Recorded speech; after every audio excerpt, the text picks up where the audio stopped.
Through Picardy and the Somme at near record speed, the riders set the second best average ever as they took just 4 hours for nearly 200 kilometres.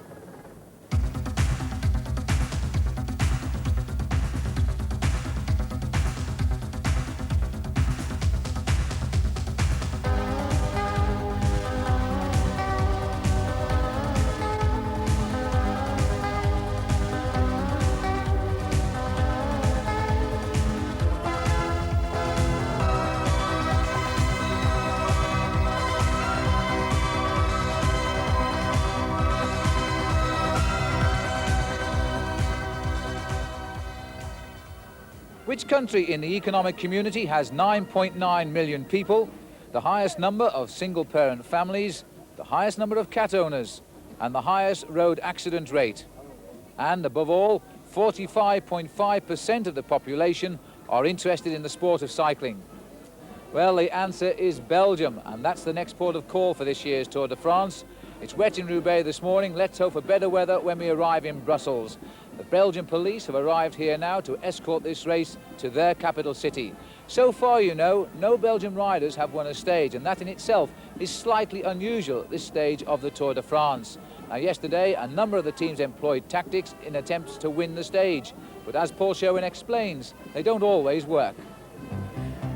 Yesterday, there was a 10-man breakaway. The Belgian Lotto team didn't want it to succeed. They wanted to bring the whole race together in order for their man, Johan Museo, to win a bunch sprint. To do this, the tactic that they adopted was for all the domestiques to move to the front and work to chase down the group. The RMO team came to their assistance, as they didn't want the lead to exceed 6 minutes. Therefore, their man, Pascal Lino, would lose the yellow jersey.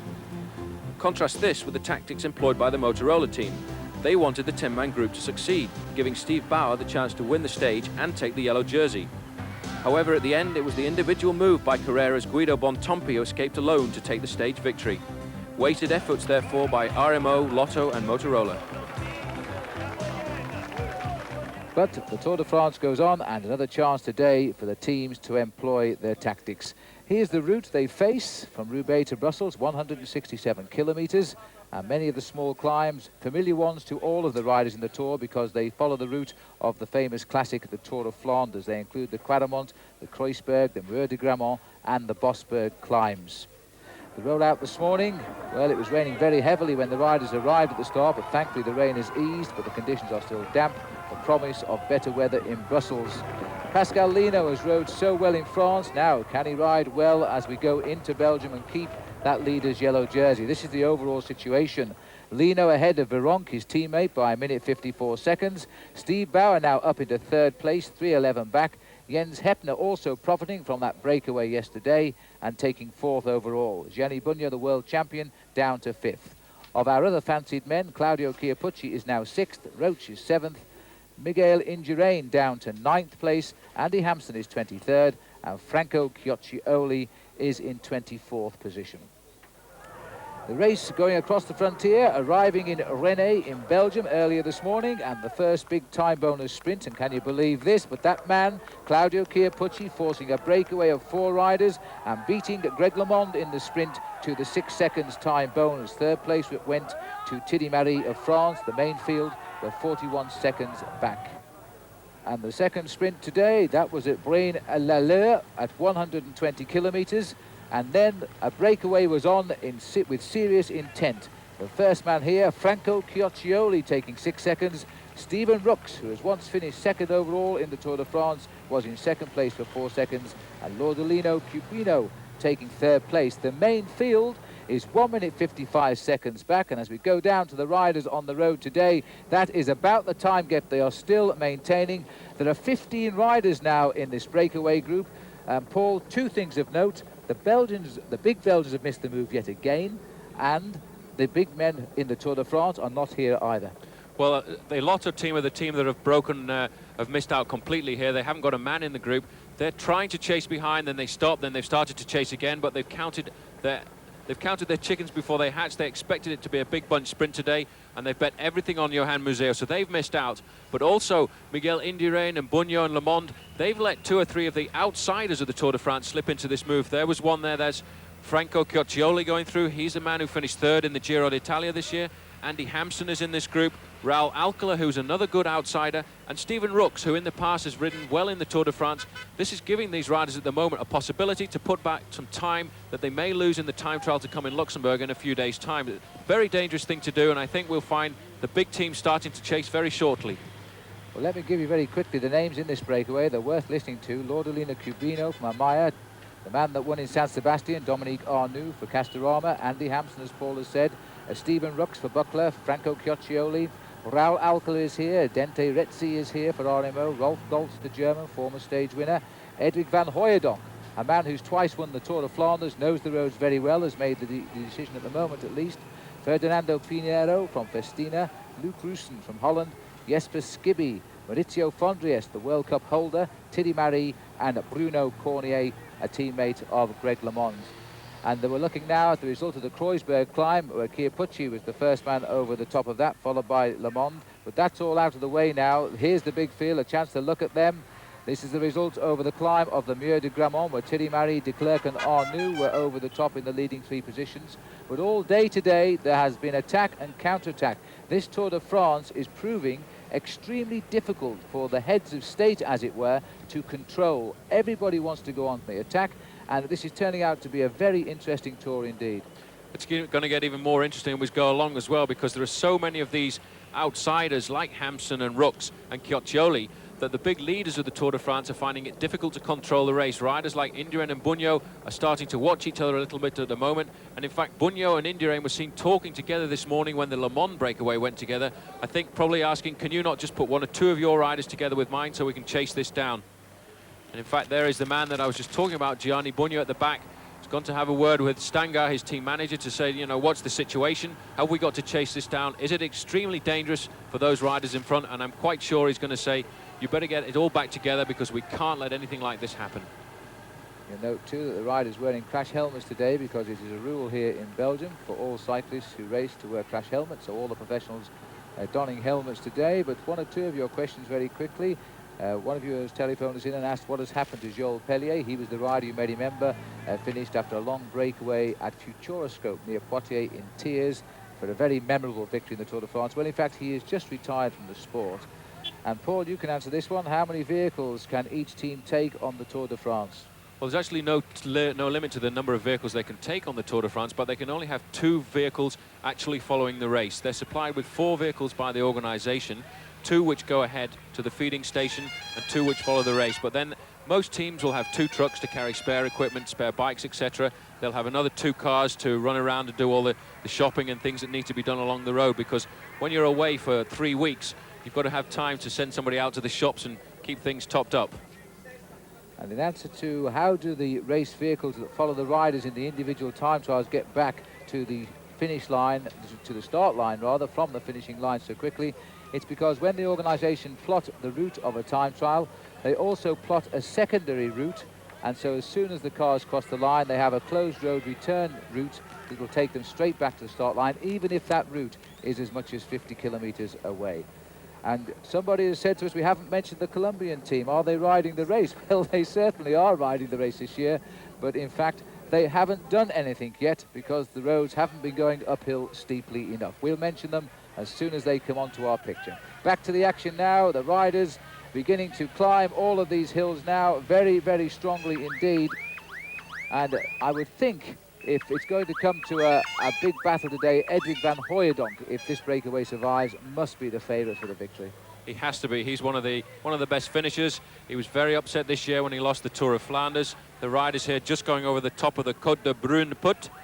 Didn't see. I don't really think they contested that at the moment. All they're thinking about is getting to the finish to dispute the stage victory. Plus the riders like CHIOCCIOLI want to keep the rhythm in this breakaway up so that they can build as much time as possible. The top of the climb there were 40 kilometres to go. So just 40 kilometres to go to the finish. The peloton is coming back. The last information which we've just received, they're now down to 1 minute 40 seconds. It could all come together yet. We'll take a break.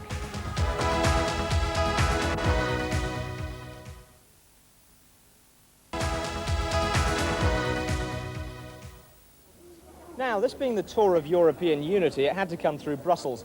And Brussels, being the wacky, fun-loving home of the European Commission it is, decided to repay the compliment by dressing up its most famous landmark, in the appropriate gear. Perhaps a bit too appropriate, in fact. I'm sure the City Fathers meant well, but in his cycling kit, the mannequin Piss statue looks rather like a Danish member of the peloton passing judgment on the Maastricht Treaty. Among the surreal sights to greet visitors to Brussels over the years, though, this one hardly ranks among the top 10. The city is apt to dress up its famous monument at the drop of a trouser, and over a long career, the mannequin Piss has impersonated Elvis, Dracula, and a host of sporting figures. All on show if you're interested in the City Museum. Being the mannequin's costume designer must be one of the more bizarre salaried positions in Belgium, although surely not quite so strange as official dresser and regulator of the flow, an odd job with odd perks. Well, I think that's enough international culture for one sports programme, even on Channel 4.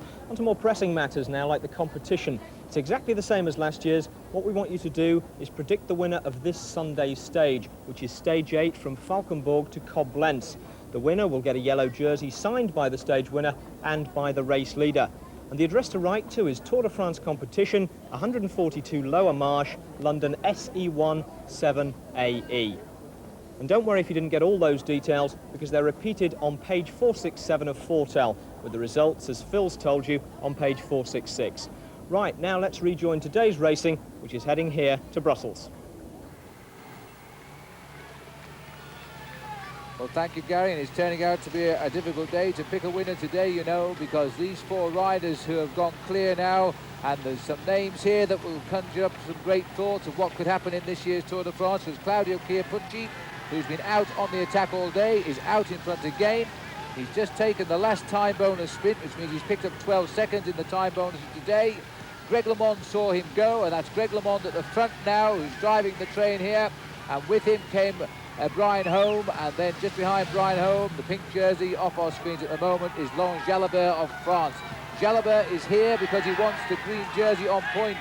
LeMond and Chiappucci are here because they want the yellow jersey of the Tour de France. The gap is 1 minute and 10 seconds. 1 minute, 10 seconds. They come to round about 10 kilometres to go, and at the moment there's no real organised chase. In fact, 1 minute 22. The time's going up all the time with 10 kilometres to go. Greg LeMond and Claudio Chiappucci are really pulling back the time on riders like Bugno and Indurain, and we're going to see a totally different Tour de France tonight. So four riders, and they've put the pressure again on the Belgians because there isn't one of them in this leading group. They are doing all the chasing behind, but they're getting help now from strange quarters because Miguel Indurain's Benesto team have all been ordered up to the front as well to take up the chase, because Indurain realises the danger he faces with people like Chiappucci and Greg LeMond in the days that lie ahead. Now let's go back to the group as they come through, because this is the Belgian Lotto team. Peter de Klerk now trying to bring this group up towards those four leaders. But as you can see, there is no chase organised at the moment. Herman Frison from the Tulip team in second place is trying to protect Brian Holmes' position in the front. And there's only one Lotto rider chasing as we go under the 10-kilometre banner. And it may well be that the times are changing in the Tour de France this year. They said it wasn't a traditional Tour de France. And I think we're going to have racing like this every day with all the different contenders trying to bull back time. We're out of France now for a few days, and every day we'll bring new situations to this year's race. And certainly it's taking on a very different view to the one we thought we would have when Miguel Indurain took the lead so early on in that opening prologue time trial. There's the Gatorade team, too, on the left of our picture, trying to organise a chase, along with the world champion Gianni Bugno in the white jersey. A lot of concern here now because the rain is equally as heavy, and the big riders will want to stay near the front anyway, just in case there is a touch of wheels and down go a number of riders in a mass pile-up. They won't want to get involved with any of that. This is a superb attack by Claudio Chiappucci, the exact thing we would have expected of him. He never waits till any move makes real sense, Paul. He just decides to have a go.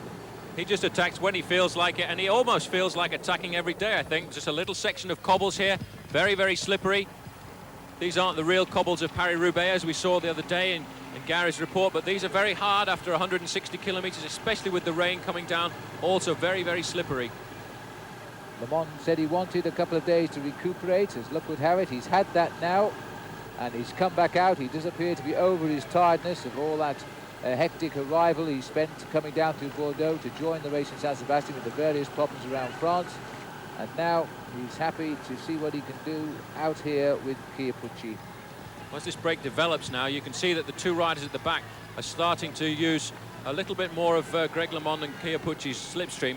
They're not really putting the pressure on. They're thinking now a little bit more about winning the stage. Brian Home has hardly done any turns at the front setting the speed, which is why now Laurent Jalabert, who really wants to win this stage today, has dropped back and stopped contributing. It's up to the two riders at the front who have to put all the pressure on there. We see Gianni Bugno, the world champion, and in his wheel, Sean Yates, the British champion, just going around the corner. Bugno trying to lift the pace, trying to pull those riders back, and there's Sean Yates in his new jersey of the champion of Britain. Good to see Sean up here at the front. He's been working well today, actually, to try and keep his team captain, Steve Bauer, up there in that third position. But for the peloton, it will be very, very dicey indeed over these cobblestones, especially that right-hand turn that we've just gone round with the leading breakaway. And Bugno is keeping not only out of trouble here, but he's slipped it up a gear there as the attacks are starting to go now. And the Panasonic are coming through too. That rider who shot through was Olaf Ludwig, the Olympic champion in 1988 in Seoul, trying rapidly now to close it down, and Yates was straight onto his wheel. Straight on there. Yates looking extremely good there. Number 31, a quick glimpse, is Charlie Motti. So everybody, and there we have the crash. Somebody's gone down. Well, this is one of the TVM riders. There's a whole pile up here. It's happened down the road on the cobbles. The first major crash of the Tour de France. I'm not sure whether that is Rob Harmeling down there, the rider who crashed at Bordeaux, rather. But there's been a touch of wheels and a number of riders have fallen here, and this is why the heads were keeping at the front of the field and out of trouble.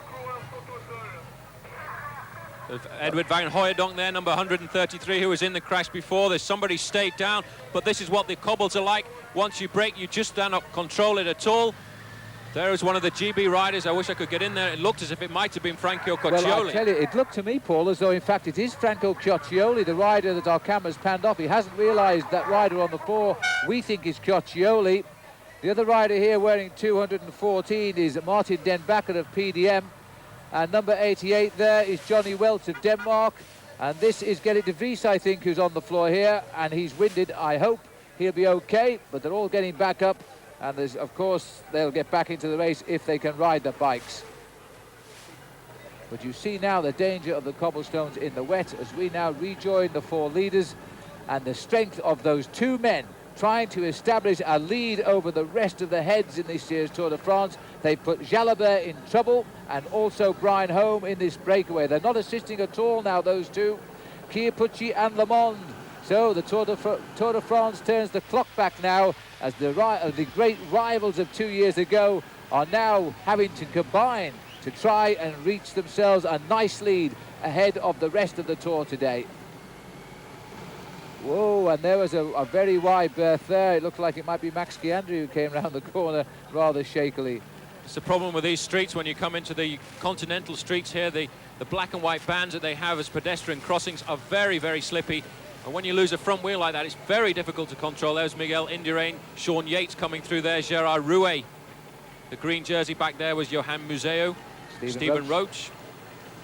And here's another little shaky right-hand bend. And I tell you, we always salute the riders here, but my hat goes off to the motorcycle cameramen, because to have to look through that little lens when they see normally a black and white picture and pick out these riders in these conditions, they are absolutely magnificent. Yates going up on the outside now, moving up alongside his teammate here, Max Chiandri, and Yates trying to go clear, but ideally he wants to drag this race along and close down that gap as quickly as possible, because he rides on the team of Steve Bauer, and he doesn't want Bauer to lose his third place overall.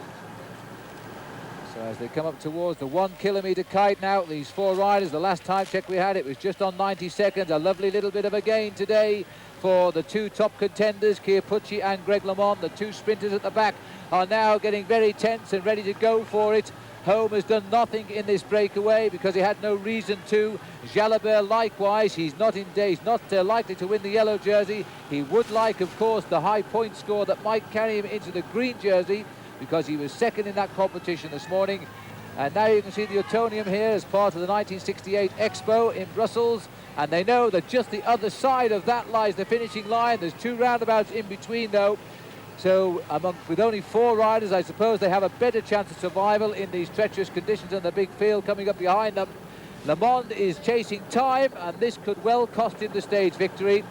as the riders take the first roundabout and then come off it. Then they'll spot the second one just 100 metres ahead of them. Le Mans being relieved at the front by Claudio Chiappucci. The other two sprinters waiting, but Jalabert watching as Home comes up on the outside.